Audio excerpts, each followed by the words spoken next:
बालवीर एक ऐसा नाम है जिसने हर बार बुराई को हराया और अच्छाई को जिताया। परीलोक से लेके वीरलोक तक जब भी कोई आफत आई, बालवीर ने अपनी जान पे खेल के सबको बचाया। क्या होगा अगर मैं आपसे पूछूं कि बालवीर की पूरी दास्तान में एक ऐसा भी सच है जो खुद उससे छुपाया गया था, एक ऐसा रहस्य जो परीलोक और वीरलोक से सबसे बड़े शौर्य ने भी कभी सामने नहीं आने दिया। क्यों शौर्य ने बालवीर की उसकी पूरी ताकत का इस्तेमाल करना कभी नहीं दिया?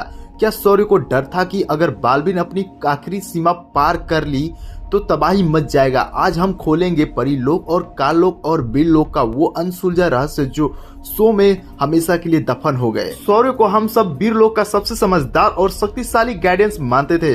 वो बालवीर को हमेशा सही रास्ता दिखाता था, लेकिन आपने शो में कभी ध्यान दिया होगा तो शौर्य ने हमेशा बालवीर की शक्तियों पर एक कंट्रोल रखा था। आखिर क्यों, जानेंगे। चलिए एक थ्योरी से बात करते हैं। शौर्य जानता था कि बालवीर कोई आम बच्चा नहीं है, उसके अंदर सभी परियों का शक्ति है, लेकिन शौर्य ने हमेशा बालवीर को सिर्फ उतना ही शक्ति यूज करने का इजाजत दी जितना दुश्मनों को हराने में लगता था।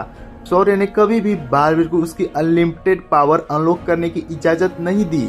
बालवीर की ताकत अगर लिमिट से बाहर गई तो उसके अंदर ब्लैक मैजिक, बोलते हैं ना, काला जादू आ भी सकता था, घमंड भी आ सकता था। इसीलिए बालवीर को हमेशा शौर्य ने उसकी लिमिट में ही रहने की इजाजत दी। या ऐसा भी हो सकता है कि इतिहास में किसी वॉरियर ने अपनी पूरी ताकत यूज कर ली जिसकी वजह से एक पूरा ब्रह्मांड खत्म हो गया होगा, इसलिए शायद।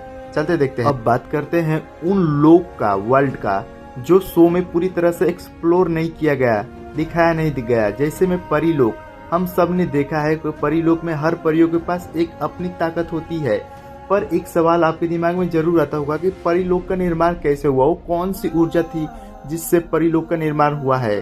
शौर्य के पास इन सभी सवालों का जवाब था, लेकिन उसने ये बातें बालवीर से छुपा कर रखा ताकि बालवीर का ध्यान भटका रहे। और इससे भी बड़ा रहस्य यह है वीरलोक। वीरलोक को हमेशा एक ऐसी जगह दिखाया गया जो बहुत ही पावरफुल और एडवांस है, लेकिन वीरलोक का इतिहास के बारे में हमने बहुत ही कम बताया गया है। क्या शौर्य खुद किसी पुराने युद्ध का अकेला शूरवीर था?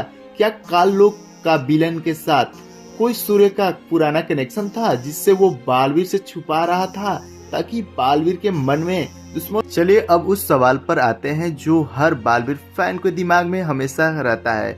What if Baalveer UZ 100% of this power? अगर बालवीर अपनी पूरी ताकत का इस्तेमाल करता है तो क्या होता है? एक लिमिट होता है, अगर लिमिट से बाहर तुम जाओगे ना तो कुछ भी हो सकता है। अगर बालवीर बिना किसी लिमिटेशन की अपनी सारी शक्तियों का यूज कर देता तो महाविनाशनी या कोई भी परी हो उसके सामने एक सेकेंड तक नहीं टिक सकती। अगर बालवीर अपना 100% यूज कर लेता शक्तियाँ, तो सोचो कि क्या होगा। अब देखो मैं तुमको बताता हूँ प्रैक्टिकली। अगर पूरा शक्ति यूज करेगा तो शक्तियों का बैलेंस जो बिगड़ जाएगा, पूरा ब्रह्मांड में तहस नहस होने लगेगा। परी लोग हो ऐसे कोई भी लोग सब तबाह हो जाएंगे और बालवीर कोमा में भी चला जाएगा, क्योंकि उसके पास जो शक्ति यूज करेगा तो उसके चलते जो इफेक्ट आएगा उसके ऊपर भी आएगा। यही वो सबसे बड़ा डर था जिसके कारण शौर्य ने बालवीर को हमेशा एक नॉर्मल कंट्रोल में रखा था, जिसकी वजह से बालवीर को उतना ही शक्ति के इस्तेमाल करने की इजाजत दी जितना वो विलन को हरा सकता है। अगर पूरा यूज करता तो कुछ ना कुछ तो बहुत महाविनाशलय प्रलय आ जाता। तो दोस्तों, बालवीर की कहानी जितनी हमें ऊपर से सिंपल दिखती है, उसके पीछे शौर्य ने उतना ही बड़ा रहस्य और सैक्रिफाइस छुपा रखा था। शौर्य का बालवीर से कोई बातें छुपाना कोई धोखा नहीं था, बल्कि बालवीर और पूरे ब्रह्मांड को सुरक्षित रखने का एक तरीका था। आपको क्या लगता है, क्या शौर्य ने सच में बालवीर से कोई बहुत बड़ा रहस्य छुपा रखा था? और आपका सबसे पसंदीदा लोक कौन सा है, परीलोक या वीरलोक या काललोक? मुझे कमेंट में जरूर बताना।